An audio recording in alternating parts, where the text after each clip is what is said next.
அப்பா முடிஞ்ச உடனே போய் அடுத்த வேலையை பார்க்கலாம்னு சொல்லியிருந்தாங்களா? இந்த புதிய ஏற்பாட்டு நாட்கள் இல்ல, ஒரு வேத பாடமா இருக்கலாம், இல்ல சபை கூடுதலா இருக்கலாம், எந்த விதமான சபை கூடுதலா இருந்தாலும் சரி, இல்ல ஆராதனையா இருந்தாலும் சரி, இல்ல உபவாசம் கூட்டமா இருந்தாலும் சரி, அது எப்ப முடியும்னு நம்ம நினைக்கவே கூடாது. அல்லேலூயா.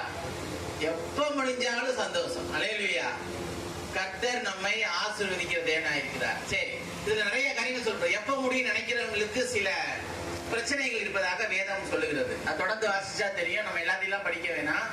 10ஆம் வசனத்துல கடைசி பகுதி, ஆமோஸ் 8ஆம் அதிகாரத்துல 10ஆம் வசனத்துக்கு கடைசி பகுதியில போட்டிருக்கு, அவர்களுடைய முடிவை என்ன ஆயிருமா?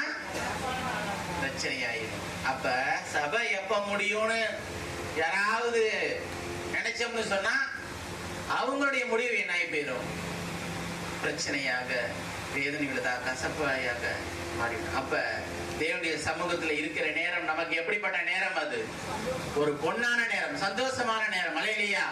உம்மோடு செலவிடும் ஒவ்வொரு நிமிடமும் வீணாக போகாதையா, என்னை பலவானாய் மாற்றுதையா. உம்மோடு செலவிடும் ஒவ்வொரு நிமிடமும் வீணாக போகாதையா, நம்மை பலவானாய் மாற்றும் ஐயா. Praise Lord.